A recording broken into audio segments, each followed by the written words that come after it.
di mana sebenarnya kedudukan prestasi pasukan Selangor setakat ni, Lim? Selepas berapa perlawanan, berapa kejohanan ini? Geleng tu jangan apa grade-nya yang awak nak berikan? Selangor forever. Ya. Tapi tidak begitu baik.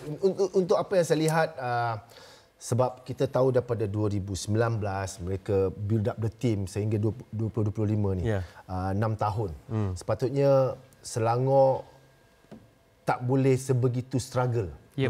Baik di Liga, baik di pentas Asia, baik di Shopee Cup. Whatever it is, Yes, whatever it is. Sebab memang melihat kepada skuadnya, memang daripada awal saya agak risau dengan pertahanan.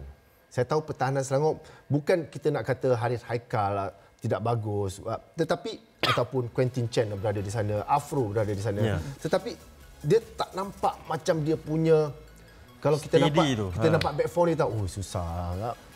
Setuju. Kalau Zakwan main dengan back four yang memang susah. Maksud dia macam ni, Coach. Kalau boleh, sebenarnya Selangor ni adalah satu pasukan yang semua orang tahu mereka mempunyai bajet. Big team. Pasukan yang besar. Consider big team. Dan saya pasti jika Coach Lim mengatakan back four mereka mungkin ada sedikit masalah, untuk saya sebagai satu pasukan yang besar, tidak ada masalah untuk mereka menganalisis pemain yang mereka hendak ambil. Maksud saya di situ. Tetapi dengan situasi menukar jurulatih lain masuk, kita faham apa yang berlaku, mungkin berlaku di dalam camp Selangor ni. Tetapi untuk melihat apa yang berlaku daripada awal musim, walaupun baru 6 perlawanan, 7 perlawanan, kita nampak mereka struggle. Okey, dengan bahasa mudahnya, mereka boleh mempunyai 2 hari yang berbeza dalam 2 perlawanan yang berbeza. Menang 3-1 dengan Immigration, hari yang baik, keputusan yang baik. Tewas 4-2 kepada Land City Sailors dengan skor yang lebih kurang sama juga. Macam mana kita nak definisikan sebenarnya saya tak jangkakan mereka boleh kalah kepada skuad Land City Sailors. Ada orang beritahu, ingat skuad Land City Sailors tak kuat. Bukan saya nak menidakkan skuad Land City Sailors, tapi Selangor ni kita boleh tengok kualiti permainan mereka. Kita boleh tengok, walaupun tewas, kita boleh tengok kualiti yang mereka tampilkan. Even JDT pun dengan skuad yang begitu, mereka juga struggle di ACLE. Mereka struggle. But tak se-struggle yang kita tengok Selangor struggle. Dan ianya berlaku di Liga juga. Jadi kalau macam Coach Kino sebelum ni ada katakan, saya tidak mempunyai pemain, tidak cukup pemain untuk membuat rotation.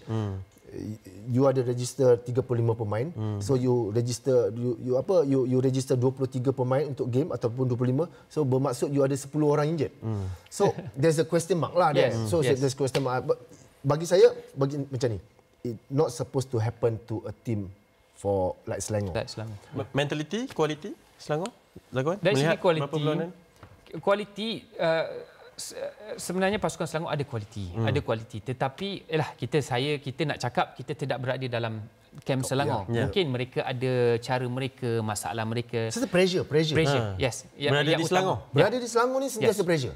Kenapa Lim awak pernah menyarung jersey? Sebab Selangor ni adalah satu pasukan besar, saya katakan. Okey. It's a legendary team. Ya, dan kita boleh tengok dari segi penukaran jurulatih juga, dari beberapa tahun ni ada berapa jurulatih yang sudah ditukarkan oleh pasukan Selangor. Itu juga tidak, untuk saya tidak memberi satu filosofi yang baik untuk pasukan Selangor, dan kita tak boleh nampak apa sebenarnya hala tuju cara permainan pasukan Selangor. Ya.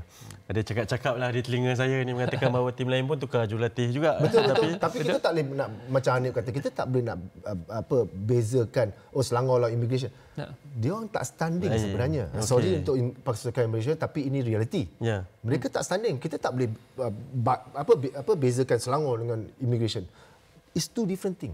So siapa faham-fahamlah. Selangor tu patut berada di mana. Tidak sepatutnya